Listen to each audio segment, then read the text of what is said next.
Welcome back to another episode of Getting Creative with, the show where AADL staff engage with an arbitrarily chosen topic to stay playful, stay inspired, and as the name suggests, creative. My name is Ksenia, and with me today are AADL staff members Stephanie, Mackenzie, Jane, and Christopher. And this week's theme was length. Things that are long. The only word I think that rhymes with it is strength. So I'm very excited to see what you guys made. So, Steph, what'd you do? All right, so I made a pair of mittens. So I decided to crochet a pair of mittens. And I remember when I was a kid, I was always losing my mittens, and my mom made a string that would go between the mittens. So that's what I've done. I have a pair of mittens and then a string, and so when you put them on, you loop that string through the sleeves of your coat, and then when you take them off, they're still there, attached to your coat, and you never lose them. So there's still some loose ends that I need to fix, and I didn't put the thumbs on yet. So they are wonky looking, but yeah. That's it. That's what I made. Stephanie, it looks like you wrapped two strands of yarn around each other to make a twist in the long coil. It's actually just a chain. Oh, you crocheted it?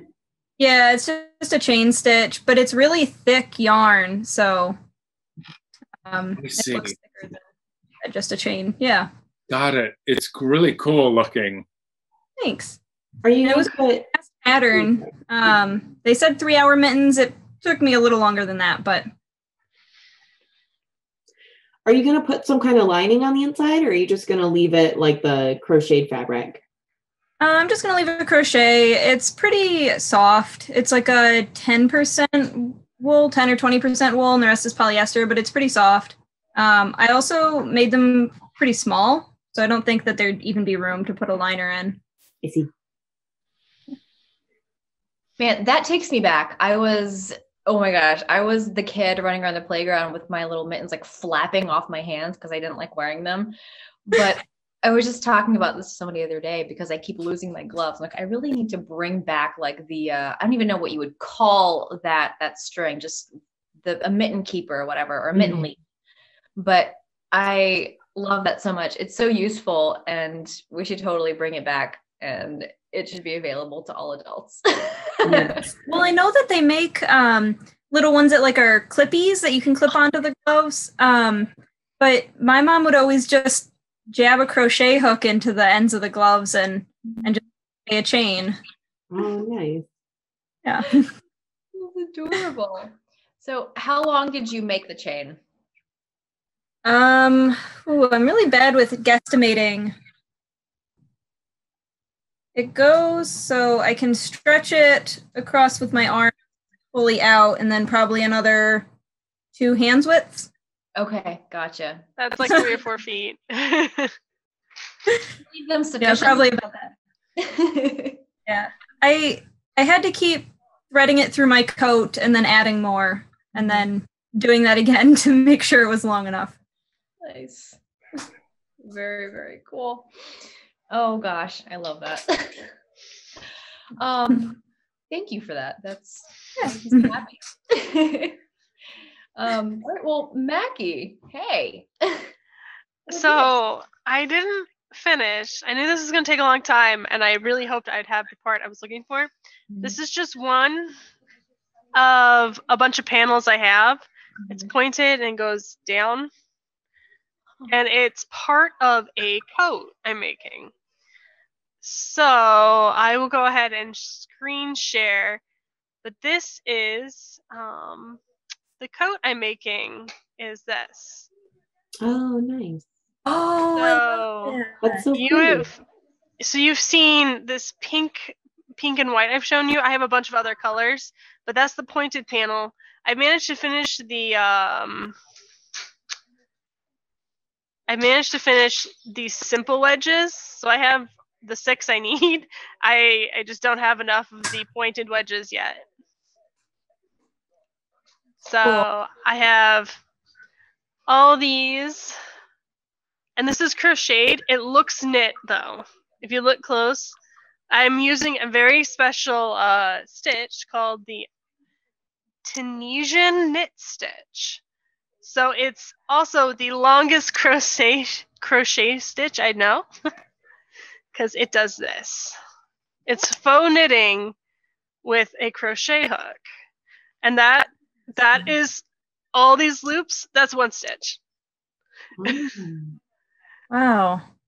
That is, I believe I'm on row 52, which means that this is 31 stitches, 31 loops on one stitch. Wow. So yeah, this is what I've been doing. Here's another color. I have I use this mandala. So these are the colors that should be out. So there should be like blue, white to 2 different kinds of pinks to 2 kinds of purple to 2 kinds of blue. How do you attach them all together in the end? I sew the sides together, and then there is a crocheted border on bottom. There will be a crochet border, and then the waistband is sewn and then crocheted over, so that I'll continue crocheting up. I have more pieces to make. I'll be making a front piece, a hood, a couple sleeves. There are like 3 panels to make the front and back. Oh, I've never made anything that in depth before with crochet. That's impressive. So Mackie, the diamond shaped pointy part goes at the bottom. Is that right? Mm-hmm. Yep. I see. Okay. And then here's just a regular panel. And the fun part is you can't really tell with it on here, but let me turn it the correct way on. This is the point right here. That turns into a point because I'm increasing in the center, which causes this line. If you see the line, it makes this point. So I'm not decreasing at all. This like last row is one row that I had straight on the needle that then goes into a point. Interesting. Cool. Yeah, it was fun doing that and realizing, oh, I'm not decreasing. I'm confused. Why am I not decreasing into a point? Oh, it's forming one. Interesting. Yeah. So involved, and I am I've been working on it since when you first posted the theme, I was like, oh, I want to try this. And then I had to order my hook because the stores don't sell this size. They have J, they have an H, but they didn't sell K, and I needed a size K.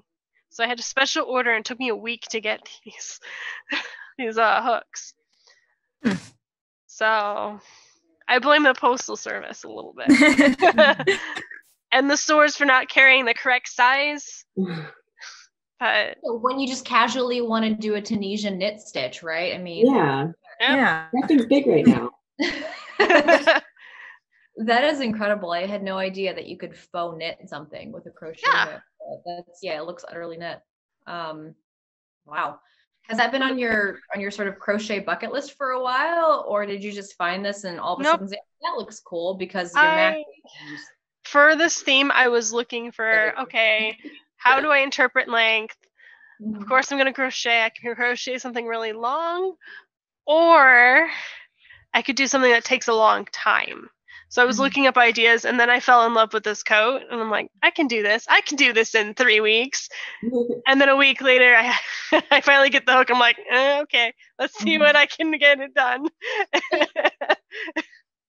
Oh gosh, I'm really just impressed and kind of just awe-inspired right now. I don't know whether to be intimidated or inspired to start trying to crochet something. So you know, I'll hold that tension for a bit. That's beautiful. And how long is the hook? I mean, I know you said it's K, but I don't have any frame of reference for crochet hook length. Okay, so let me grab the other one real fast. It came in a packet too. I was surprised and pleased. So the other one, this is a size K. So the K is the width. Oh, okay. So its girth is K. And that determines the stitch size. Mm-hmm. The length is the length of your forearm, essentially. That's how long it is. Mm-hmm. It's supposed to be the length of a knitting needle because it can hold a lot of loops. Mm-hmm. You want something that's long if you're going to do an Afghan. Because you could easily put hundreds of stitches on here. The widest those diamonds are 73 loops wide. So I got 73 loops on here. So you could easily do Afghans that are like 200 or 300. That would really tire my hands out though. I have problems with my hands sometimes doing this. Yeah. I mean, you say you could easily do like a 200 loop Afghan. I'm like, no. You could easily do a 200 loop Afghan. I would just look at the pattern and go, no. Then go ahead and price on Etsy. It probably have to be longer than 200, but yeah, it's. Thanks for blowing my mind again with your crochet. Sorry. Love it. Mackie, have you checked out anything else on that blog? Because her patterns are just amazing. I have seen a couple of them, but I haven't been paying attention because I was trying desperately to have something that was more of a finished piece to hold up. Yeah. And pieces everywhere. No, but I do love her patterns. Yeah. I actually want to contact her because I love this pattern specifically too. I want to make a couple coats for my nieces, but of course they're children sizes, and I have no idea how to shrink this for a child size. Yeah, I made a hat off her website I think it's called the Krampus Hat. So it's got like a million loops and it's got horns and I love it, but it's for a regular adult size head, which mine is not.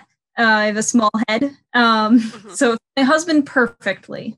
I'm like, I don't really know enough about this to adjust that to fit a smaller head. So, oh well.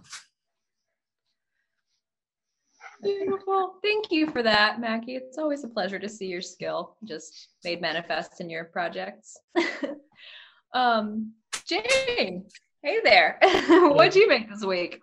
So this week I decided I have a lot of houseplants and I really love hangers, like plant hangers. So I decided I wanted to learn how to do macrame and do some. And so I did one. Well, let me hold it further back so it's easier to see. But see, it's just there's a basket in it right now. It's a little lopsided, but it was a lot easier than I thought it would be. It took a lot less time than I thought it would. And, I could do this all the time. I really loved it. So I'm definitely going to come back to this for sure. Yeah, macrame is one of those things that looks really, really, really complex when you see a hanging or, or even a plant hanger, but it's surprisingly approachable once you learn all the knots, which I really and this pattern I learned, I just got it out of one of the books we have at the library, and it's all square knots, nothing but square knots. Okay. Yeah, so it's super, super easy. Okay. Is it rope? Huh? Is it made of rope? Yeah, it's made out of, I can't remember what this was called. This was just a rope close to the size that the book recommended, size of material. It said it wanted cotton, I think it was 55 millimeter or 5 millimeter, probably 5 millimeter, right? I don't know. But around that size and just around that material, and it worked out great. I mean, it's a little stretchier than probably it would be, which has made it a little bit lopsided, but I think for my first try, I think I did pretty good. Yeah, it looks really cool. I'm proud of it. So is macrame done with a hook, or do you just use your fingers to make the loops? Yeah, it's just by hand, and usually hanging. Like usually you hang it from like this one. I just hung like from a doorknob, like a closed door, and I just did it from there. But if I wanted to, like, again, that probably made it a little more lopsided. But if you can like do like a hook in the ceiling, and you can like even attach like a spin hook, so you can do some of these like twisty bits in here, which are all just like half square knots, which are like half of a square knot. So, yeah. It's like, yeah, it's like it's all cool. Did you get the rope just from a hardware store? Is it like clothesline rope? Yeah, pretty much. I got I still can't remember what it was. I wish I didn't throw it away. It's like some kind of like load bearing rope. I see. Just from like a hardware store, yeah. Wow, it's great. What book did you use from the library? I think I got it around here. Oh wait, hold on. Give me 1 second. I'm gonna go grab it. I know where it is. Do it. This is the door I did it on. Oh, cool. Okay, yeah. I was wondering how you anchored it. That's very neat. This was the book that I used. And I actually macrame. Nice. Yeah, I really liked it. It was really easy to understand. Let me see the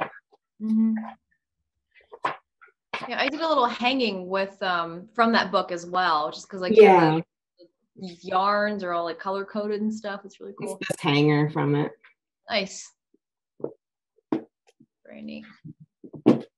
Well, cool. Congratulations on your plant storage solution. That's fantastic. I'm like forever trying to find, more space for them. Nice. And how long did it take you approximately to make something like that? I would say total, like including like getting supplies, going to the store and like cutting everything and getting ready, I'd say like 3 hours. It really wasn't that long. Yeah. Really manageable. Yeah. And it only cost me I think like $13-12. So pretty good deal compared to buying one. Yeah, something you can do in an afternoon, basically. Yeah. All right. Well, sweet. Thank you for that. I hope your plants enjoy the new storage solutions. Beautiful. Me too. Looks like I am up. And so I spent time over the last week making something that I originally planned for this day. And I realized that thematically, in my mind, I know I could argue that it fit into this category, into length, but I'm like, paper next week is really going to suit it a lot better. So I woke up this morning in my half asleep liminal state going I got it. I got to make something else. So I pulled up my sewing machine and I made a stretchy headband and a scrunchie. Something really, really simple and really functional, but I've never made a stretchy headband or I've never had a scrunchie, you guys, because my hair is so it's so fine. But the reason I chose this project this morning was I've made skirts elastic bands before, and the waistband, not the elastic, but the band itself is always longer than the elastic, obviously, to accommodate for the stretch. So I'm like, oh yeah, this works. This totally works. And I get fun headbands out of it in the scrunchie. And I just got a bunch of scrap fabric from a neighbor off of, the Buy Nothing movement on Facebook, which is fantastic. I love it. So I just spent a little bit of time this morning making some hair accessories because I've been using my sleep mask, my eye mask, to hold my hair back when I wash my face at night. So I'm this is going to be very functional. So I love that I made something I could actually use, and I could customize with the fabric that I had, and I could customize the diameter of the scrunchie to fit my meager hair allotment. So that was really just empowering. But there it is. So go ahead. Oh, I was gonna say I'm curious because my mom was making them for a while, and I just want to know How much of the decorative fabric goes into it? Because it looks like it's all bunched up. I'm curious how much ends up going into all those ripples. Yeah. So Stephanie, I have a large head, so I was gonna leave a little bit of extra rope. For this particular headband, for it to go around my head comfortably and to stay up by itself, I had to use approximately for this level of ruching, approximately 1.5 foot length fabric. For this little scrunchie, I used about I want to say 11 inches of fabric. And then I just adjusted the elastic as needed. So you could theoretically make the fabric as long as that's the thickness of it would allow for it to ruche. Okay. I could have made this like twice as long probably, and it would have fit. It just would have been really, really tight and bunched up. Yeah. Yeah, it just mostly depends on how much of it can fit on the elastic when it is stretched out. Yeah, makes me miss my hair. I'm kind of considering making my dog a little stretchy collar just because. Oh, that'd be so cute. You should put a little bow on it. It'd be adorable. It'll be very dandy. That's my. So is the scrunchie? It's just a piece of elastic, and then you wrap and then ruche a piece of fabric around it, and then sew the ends together. Is that right? Yeah, I should probably say how I did it. So I took a length of fabric and I folded it in half lengthwise, right sides together. I sewed along the open edge with the right side still together, and then afterward I turned it right side out, so the correct way.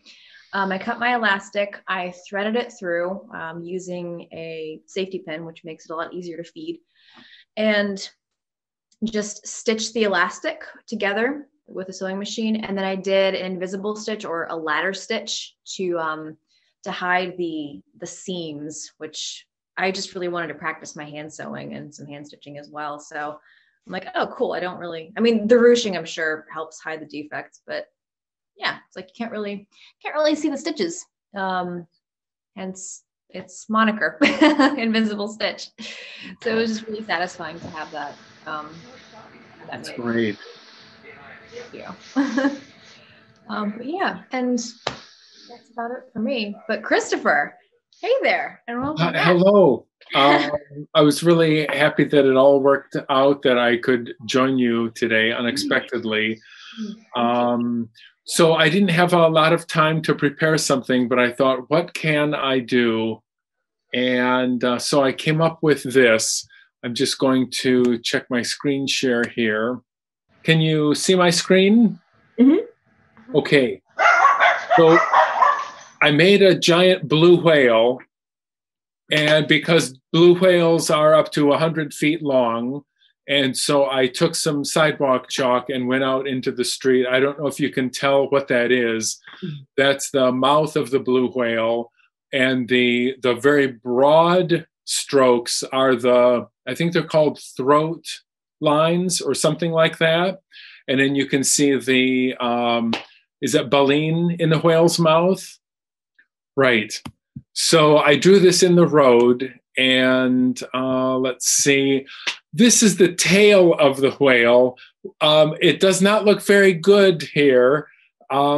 This is where its tail fin is, but it stretches all the way from the camera point of view all the way up down the street. It doesn't look very good from this perspective. Looks kind of worm-like. And I think I've just got one other picture here. Oh yeah, this is an okay shot, but it's kind of hard to see the whale. Is the whale's mouth on the left, and you can kind of see how long it goes. So let me just stop the screen share. And so I thought I would draw in the road a gigantic animal. I didn't measure out 100 feet. I just went as far as I could, and thought it'd be kind of fun, and maybe it would even cheer people up on their way home today. How long did it take? Not that long. I'm not a very good artist. I don't have too many cars on my street, which is really nice. So I also don't have a cell phone connection in the road. I don't have data outside my house. So I kept wondering, where is a blue whale's eye? And what else can I add to it to make it look more like a whale? So I added the throat line. There's a name for those. I can't remember. Those lines along the bottom of a whale's throat. I still don't know where a blue whale's eye is. And so it was kind of fun. It probably took 15 minutes or so. Yeah. So it's long. It's 100 feet long. Yeah. So how did you measure it out? Did you eyeball it? Did you use car length estimates in order to gauge? All of those things went through my head. I don't have a yardstick at home, and I thought about actually trying to get 100 feet, but I just thought, where would a whale's mouth and tail be if it were lying in the street right now? So I just did it that way, and I think it's too short, but it's still pretty long in the road. That is a thought exercise. That's super cool.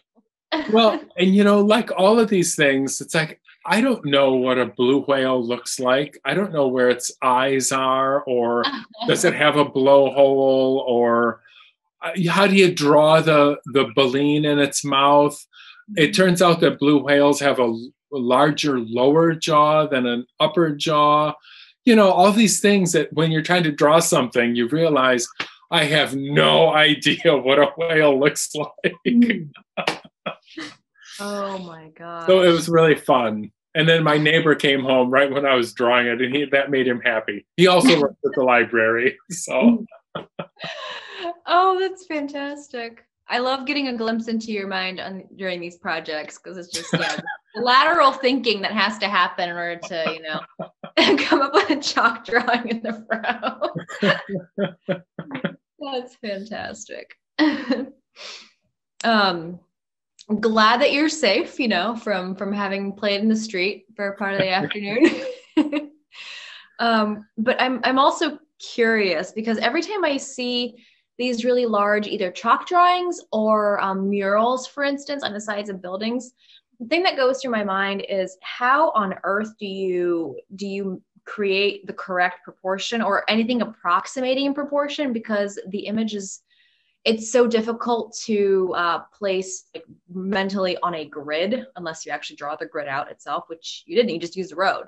So you just kind of eyeballed it and did it the best you could, or did you use anything to help with the proportion? Well, I made some marks in the road, part way to make very rough points that I wanted to hit as I was tracing the belly of the whale. Okay. And so that gave me something to aim for. But I also realized, I thought that since it's so big, you wouldn't see any imperfections. When you're sketching someone's face or an intricate drawing, you don't want to make any mistakes in your smooth line. And I thought, it's 100 feet long. No one will see any waves in my hand. They're extremely noticeable, So, my whale has all these strange bumps and warts in it. So, again, I realized something. You still need a really steady hand when you're drawing with crummy chalk in the road. But here's one advantage. If you make a mistake, you just pull out some paper towel and some water, and you just wipe it away, which is great. So nice. That just makes me so happy. Thank you for that. Sure. Oh man. All right, guys. Well, thank you as always for coming out and doing your thing. Mackie, I can't wait to see your coat. Christopher, it's so impressive what you can do. And, you know, when you're given a couple of hours and very short notice, basically, in a frantic little email, go like, hey, can you come on? Oh gosh. So thank you for, you guys for making art and craft and all of that so approachable. And thank you for inspiring me as always and intimidating me very often. So I appreciate it and see some of y'all next week. Bye.